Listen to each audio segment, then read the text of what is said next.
Transit passengers in Japan are heading into a lower section of a subway station. It's the first missile evacuation drill in Tokyo in years. This disaster prevention official said the Japanese government has been requesting this training because of an increase in information about missile launches from North Korea.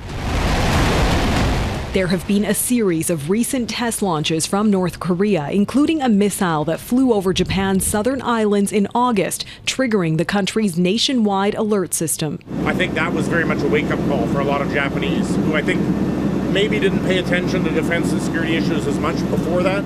Naval Captain Robert Watt spoke to us from on board a Canadian military mission flight. He says Japan is undergoing some of the most significant changes to its security strategy since the Second World War. 5 years ago, there probably would have been protests in the street, but now I think the public in general and certainly the government have kind of taken a more realistic approach to defense.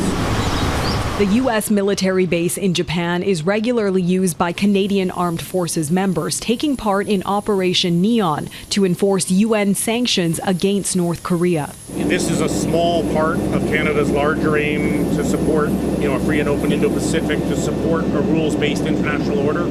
Global News' Jeff Semple interviewed Watt in 2018 when he was posted at the UN command in South Korea, in charge of monitoring and patrolling the Demilitarized Zone, or DMZ. He made history when he arranged a face-to-face meeting with his North Korean counterpart. I'm actually the only UNC officer that stepped into a room with the North Korean army at all. Watt says Canadian soldiers remain stationed at the UN command in South Korea, and they know someday soon it could become a battleground. I think the risk of